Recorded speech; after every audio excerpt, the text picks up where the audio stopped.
T-Series is just a few subscribers away. Red alert. Red alert. I'm calling upon my last trick I have up my sleeve.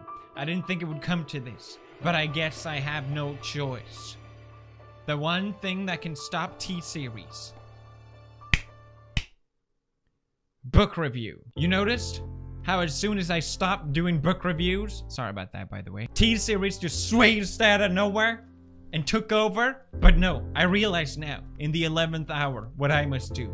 I must review books again. That's what everyone wants. That's what will stop T-Series. It's never been so clear to me. I can't believe I realized it just now. Book time. The first book, well, I read a lot of books, but I wanted to select the ones that I really loved. There's 3 of them that I want to talk about, and hopefully you'll check them out as well. The first one is The Master and Margarita, written by Mikhail Bulgakov. It was written during the Soviet Union regime, and during that time, I didn't know this, but atheism was sort of forced upon the population. It was forced in schools, and people were generally harassed into becoming atheists. So this novel is sort of an answer to that. A lot of Russian books I've read so far are features themes around Christianity, but I think it's safe to say I never read a book like this. It's a black satire. It's a black satire comedy around Christianity. It's very weird, but I really loved it. Ironically, Mikhail, the author, burned the first version of this book because he thought he would never make it as a writer, writing a story like this during this time. And he wasn't wrong, because when he actually finished it 10 years later, he died shortly after, so it's nothing funny about that. And it wasn't published until 26 years after that, so it took a while, but it was recognized as a masterpiece, and it really is. The story follows a mysterious character who visits a group of writers sitting in a park during an autumn afternoon, and this mysterious character is a professor in black magic. This group of writers are obviously curious who he is, and they suspicious that he might be a spy, and he gets mistaken for one. This mysterious character is the devil reincarnated and named in the book Voland. All the writers are atheists, and Voland describes the second setting of the story, which is in Jerusalem during the Pontius Pilate trials. Everyone knows about this, the trials about the execution of Jesus. The writers almost say, oh, it's possible that this never happened. It's possible that Jesus never existed. And Voland sort of smugly describes this event as if he was actually there, which is obviously impossible. Voland also predicts that one of the writers' head will come off in an accident.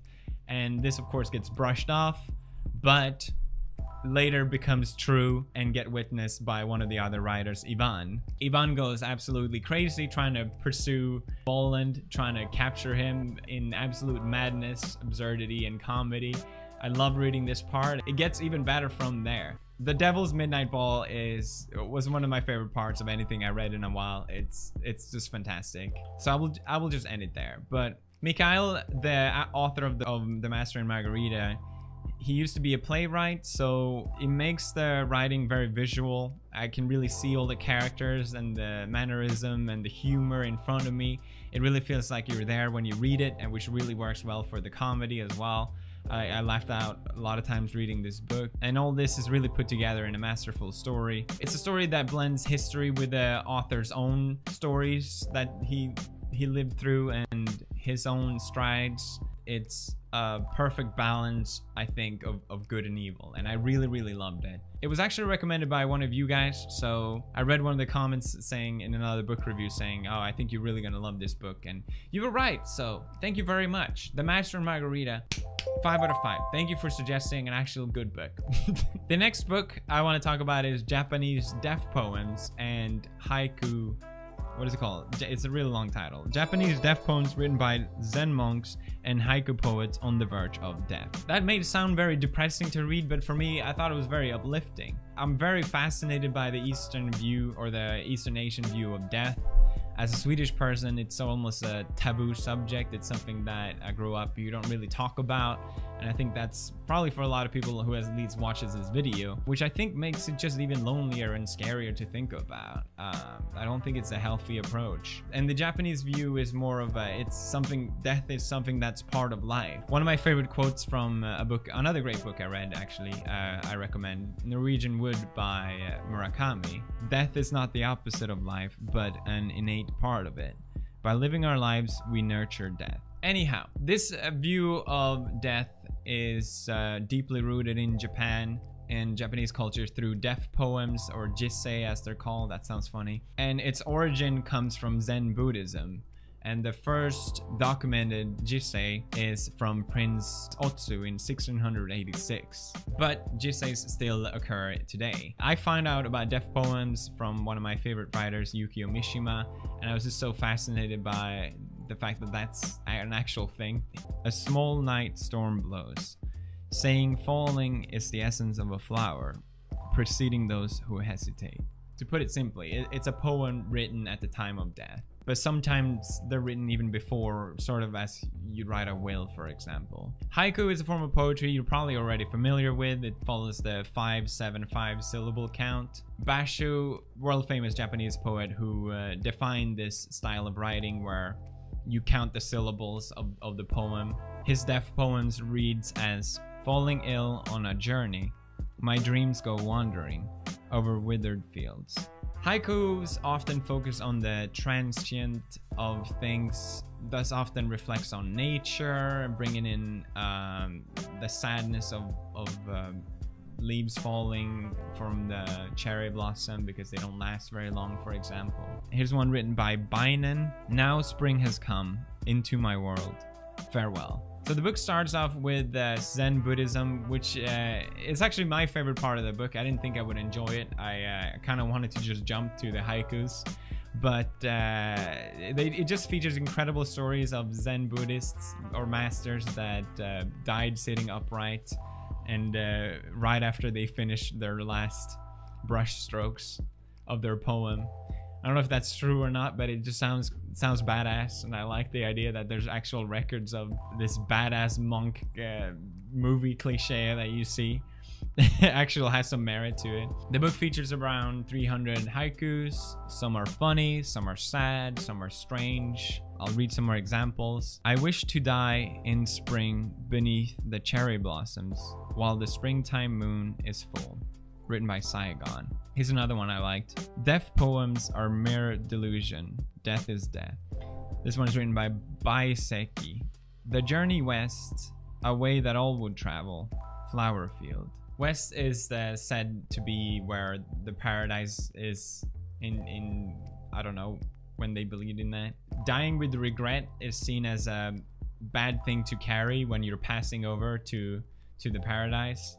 This poem is a perfect example of a haiku because it brings in something personal mixed with nature. Another one, for example, I long for people, then again I loathe them. End of autumn. It's almost comical, isn't it? How can we fit nature in there? End of autumn. But I really do love haiku. I think it's a perfect way to really describe an emotion. I really like the idea of bringing something or bringing structure to something abstract. Of mixing left and right brain, mixing art with logic, for example, having the set of rules of how a poem should be, and that I think that's what really makes them good as well. So I wrote a poem myself. Here it is, if you want them. Autumn moon shines bright, a lonely red leaves falls down. Your mom gay. No, I'm just kidding. Okay. Ending road ahead. I should travel back home soon. Forever sunset. The way the Japanese language works, it's obviously different because the syllables are much more defined, as the letters are ko, go, wa, ga, shi, and so on and so forth. So it doesn't really work the same way in English, and there's all kinds of techniques that also doesn't really translate. So it's never gonna be you can try and translate haikus to English, but it's never gonna be the same thing, obviously. But I recommend writing a haiku. It's actually really easy. It's actually really fun. All you need to know is that it's 5 syllables first line, 7 syllables middle line, and then 5 syllables afterwards. And it's usually something personal mixed with nature and a passing moment described. So why don't you try it? I wouldn't give this book higher than a 4-star rating. It is quite dense in the beginning. It felt like it didn't need to. It also had a strange structure to it, which was kind of annoying when reading it. Other than that, it's a great book. It features a lot of haikus that's never been translated before, so I really, really loved it, and I recommend it even as much as any other book I talk about today. Next book, Don Quixote. Yeah, that's right. You never heard about this one. Everyone knows about Don Quixote, the nobleman who read too many night stories and decided to go on a knight's errand, even though that doesn't exist anymore. Everyone knows about the story of Don Quixote, who mixed up the windmills with dragons and fought them anyway. But I think most of all, everyone knows Don Quixote for its humor and for how silly it is and what a lovable character it is. And yes, it is. It is very humorous, but after reading it, I realized that it's so much more than just that. And I'm so glad I read it. It's my favorite piece of classical literature that I've ever read. It was written in 1600 by Cervantes. I don't know, I probably pronounced that wrong. And it's been described as the best literary work ever written. I've also seen it described as unreadable.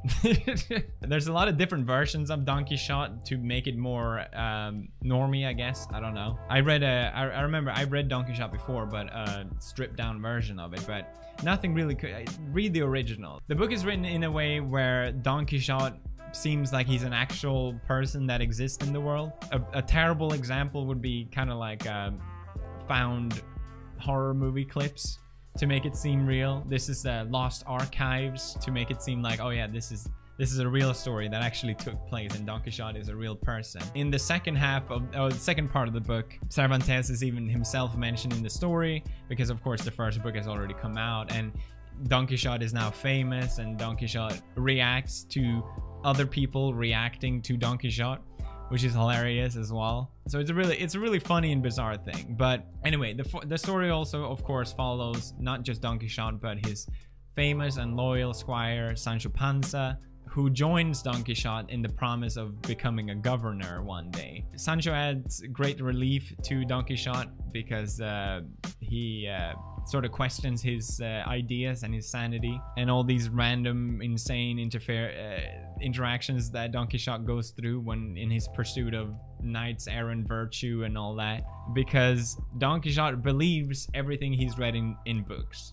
So he treats the whole world as if that's the case, and anything that sort of challenges that idea and goes against that idea, he blames on one way or another. It could be that, oh, it's a wizard sage cast a spell on me, so I'm under illusions, and that's why I see it, but no one else does. What makes this funny, or I think at least what makes this work, is that Don Quixote is actually completely reasonable as a person. The way he justifies all these things happening and the way he justifies his action is completely reasonable. You realize he's not an idiot, he's not a fool, and he can sway Sancho Panza to follow him and do what he wants him to do, and he believes it himself 100% as well. That's the thing. But of course other people don't believe Don Quixote and whatever ideas he has, and he becomes a mockery for them as well. The fact that Don Quixote wholeheartedly believes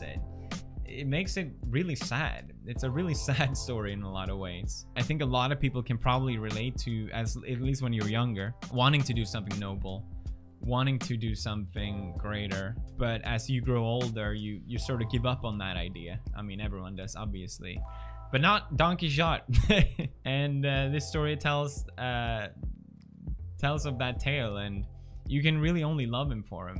Don Quixote and Sancho Panza really are legendary characters, and I miss them. It's really weird to say that. It's such a long book, but it's the longest book I've read, but it's also the longest book I've ever enjoyed. And honestly, I can't wait to reread it. I could go on more, but there's really no point. It is quite hard at some points, and I'd be lying to say if I thought it was like the easiest read I ever had, but it's 100% worth it. So check it out if you're interested. Check out all these books. Don Quixote, 5 out of 5.